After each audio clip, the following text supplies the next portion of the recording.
ഇന്നത്തെ വീഡിയോ ഞാനും അമ്മയും കൂടി എറണാകുളം പോണ വഴിയാണ്. അങ്ങനെ വീട്ടിൻ്റെ അവിടുന്ന് ഇരിഞ്ഞാലക്കുട എത്തിയപ്പോൾ കുപ്പിവെള്ളത്തിന് 10 രൂപ. അപ്പോൾ എന്തായാലും ഞങ്ങൾ വെള്ളം എടുക്കാനൊന്നും മറന്നിട്ടുണ്ട്.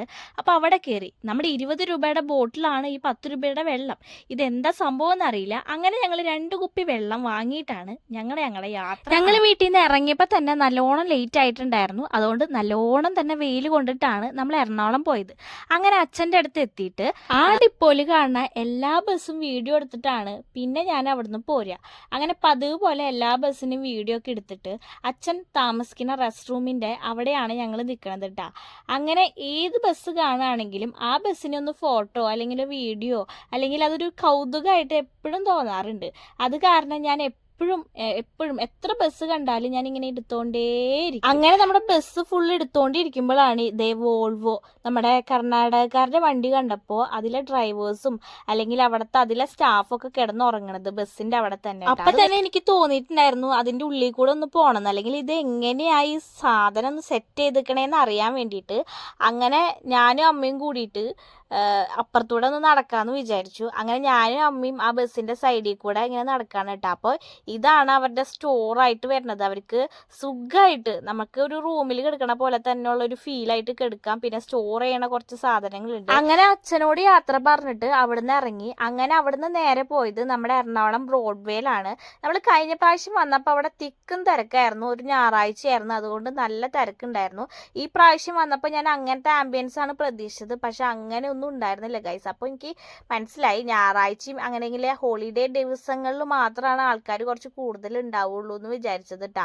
അങ്ങനെ രാവിലെ നമ്മളൊന്നും കഴിച്ചിട്ടുണ്ടായിരുന്നില്ല, ഉച്ചയ്ക്കും കഴിച്ചിട്ടുണ്ടായിരുന്നില്ല. അങ്ങനെ 4 മണിയായി നമ്മൾ എന്തെങ്കിലും കഴിച്ചപ്പോൾ. അപ്പോൾ ബ്രോഡ്വേൻ്റെ ഉള്ളിൽ തന്നെ ഒരു ഹോട്ടലിലാണ് നമ്മൾ കയറിയത്. ഒരു ചിക്കൻ ബിരിയാണി ഒരു സാദാ ചോറും രണ്ടും ഫ്ലോപ്പായിരുന്നു. വേറെ ഒന്നും പറയാനില്ലാത്തതുകൊണ്ട് ഞങ്ങൾ നേരെ അവിടെ നിന്ന് കുറച്ചൊക്കെ കഴിച്ച് ഇറങ്ങി. ഇതാ പൂപ്പര് പോലത്തെ ഒരു മരം ഉണ്ടായിരുന്നു. അമ്മയ്ക്ക് അത് വാങ്ങണം എന്ന് ഭയങ്കര ആഗ്രഹം.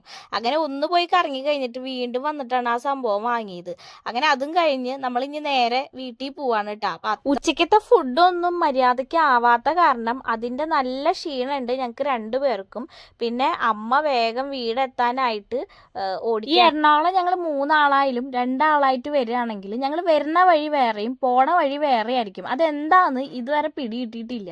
അപ്പോൾ വരുന്ന വഴി നമ്മൾ എന്തായാലും ട്രാഫിക്കും സാധനങ്ങളൊക്കെ ആയിട്ട് കണ്ടായിരിക്കും. പോണ വഴി ഇതാ ഇതേപോലെ ചുറ്റും വെള്ളവും നമ്മളെ സാധനങ്ങളൊക്കെ ആയിരിക്കും. അങ്ങനെ നമ്മൾ പോട്ട എത്തിയപ്പോൾ ഒരു ചായക്കടയിൽ കയറിയിട്ട് അമ്മ ഒരു ലൈം ജ്യൂസും ഞാനൊരു പരിപ്പൊടിയും വാങ്ങി. അതും നമുക്കൊന്നും പറയാൻ പറ്റാത്ത രീതിയിലായിട്ടുണ്ട്. അങ്ങനെ നമുക്ക് ഇരിഞ്ഞാലോടെ എത്തിയപ്പോൾ നമ്മുടെ ചേട്ടൻ്റെ തട്ടുകടയിൽ കയറിയിട്ട് ഒരു മുട്ടയും കൊള്ളിയും ചിക്കൻ്റെ ചാറും കൂടെ വാങ്ങി, പാഴ്സൽ വാങ്ങി. പിന്നെ അപ്പുറത്തുനിന്ന് അമ്മ മീൻ കറിയും കൂടി വാങ്ങിയിട്ടുണ്ടായിരുന്നു.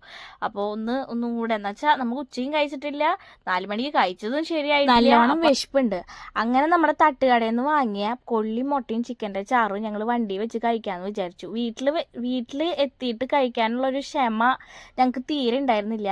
അങ്ങനെ ഞങ്ങൾ രണ്ടാളും പൊട്ടിച്ചു. കാരണം അതിൻ്റെ മണാണെങ്കിൽ അങ്ങേ അറ്റായിരുന്നു, ഞങ്ങൾക്ക് സഹിക്കാനും കൂടി പറ്റുന്നുണ്ടായിരുന്നില്ല. അങ്ങനെ ഞാനും അമ്മയും കൂടിയും കൊള്ളിയും മുട്ടയും വീടെത്തുമ്പോഴത്തേനും കഴിച്ചു. മീൻ കറിയും കൂടി മേടിച്ചിട്ട് ഞങ്ങൾ നേരെ